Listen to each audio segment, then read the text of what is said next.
Hey there, Christian Walsh, Coldwell Banker Wire Associates, back again with a form for landlords and tenants to use in the event that some or all of the rent won't be paid here in the coming months related to COVID-19.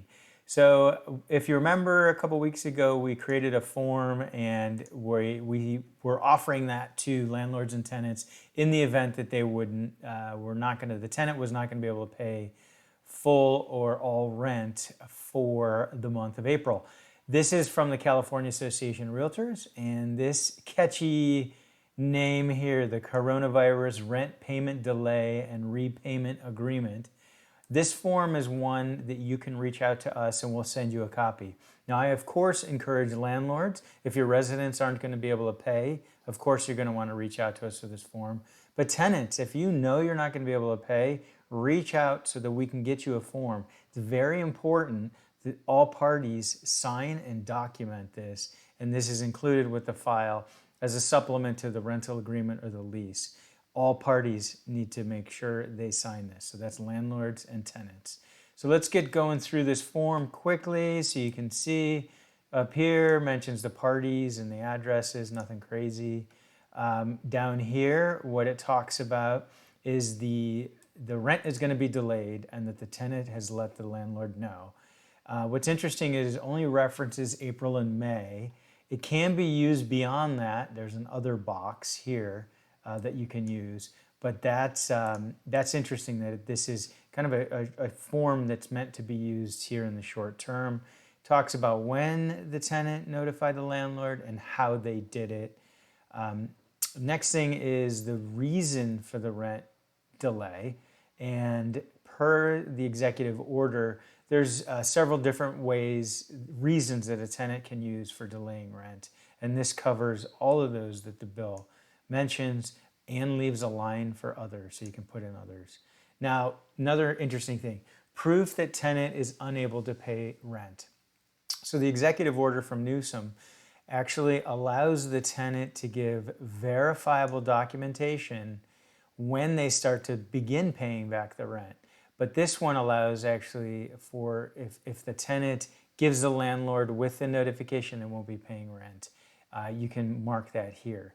The other thing is it talks about the acceptable documentation, and this is straight out of the executive order, some of these items here. And of course, there's another line to add that. Now, this is where there's a breakdown on the rent for April, May, or other if it's going to go to additional months beyond. So what's interesting here, so obviously the amount of rent, you want that, the amount of rent that the tenant pays. This could be, if they're not paying anything, the tenant, this line would say 0. If the tenant's going to pay partial rent, this would be the amount they're paying. And then this is the what's delayed, so this is the difference. Same thing for May, and then same thing if it's going to be multiple months, you can do that calculation. And then down here, the total rent that's delayed is right here. Now, one thing this form does not include that I find interesting is we get into the repayment plan, which is great. You got to have the repayment plan hashed out, and I did that on my form. When it starts, when it ends is on here, the last repayment, how much it is per month, how long it's going to go. But what it does not have is a box that says anything about the deposit. There's no reason a landlord and a tenant can't agree to use part of the deposit. I mean, I guess you could put it on the other line here, but it's just not quite as clear. So make sure you use the other line, or down here we have additional terms lines that you can use. But make sure that that's included in there if the deposit is going to be used as a credit, because that's going to reduce the amount of rent that the tenant owes in back rent, and that's going to reduce the security deposit. It's obvious stuff, but you got to write it down, because trust me, when 6 months from now, a year, a couple of years when the tenant moves out, you don't want to be fighting over what happened with back rent and deposits. Then we get into some legalese, which is good stuff to have. Again, the room for additional terms. So any other agreements, anything else that's going to happen related to forbearing rent, that's going to go here. Make sure it's in writing. And then down here, as I mentioned, it's very important for all parties, all tenants All landlords, if there's more than one, make sure it's signed and dated. And this needs to be included. Each party should get a copy. If you do DocuSign, which I'm a big fan, then automatically every party gets a copy. But this, again, good form for you to use.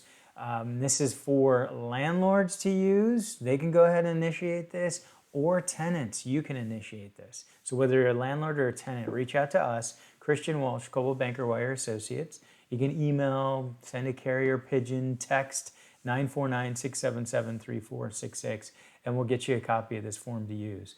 Appreciate you sitting through all this. Appreciate you tuning in for updates. We'll keep the updates coming. You stay happy and healthy, and take care of yourself. Talk to you soon.